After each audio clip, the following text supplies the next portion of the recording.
On to some international stories now. Tensions continuing to escalate this morning between the United States and Iran as both sides signal that they are not backing down. So President Trump ramping up pressure on Iran to return to negotiations. Let's get right to Ron. He's got more on this from the control room. Hey, all right, you guys, there's been a really interesting development in the last overnight hours, kind of a rare diplomatic breakthrough between the U.S. and Iran as Iran released an American citizen charged with spying, with espionage, which President Trump says is a clear gesture of goodwill.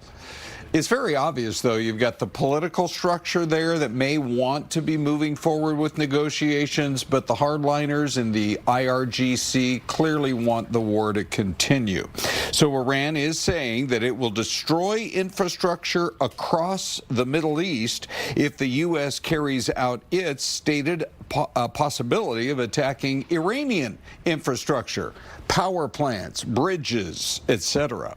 It comes after CENTCOM reported another round last night of more targeting of air and defense command sites in Iran. The reinstated U.S. naval blockade in the Strait of Hormuz is intended to allow all ships of all nations free access in and out, but no access for Iranian ships.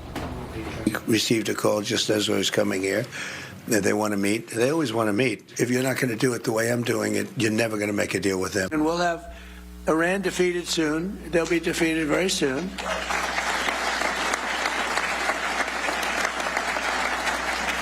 And then I guess it'll be even better. But, you know, even during this, it's been amazing.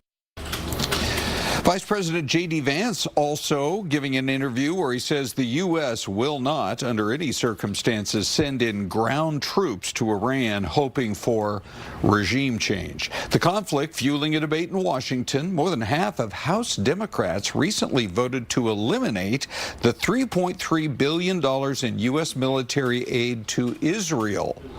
But the amendment was defeated otherwise in a bipartisan vote, with other Democrats joining with Republicans to allow that funding for Israel to go forward. Guys.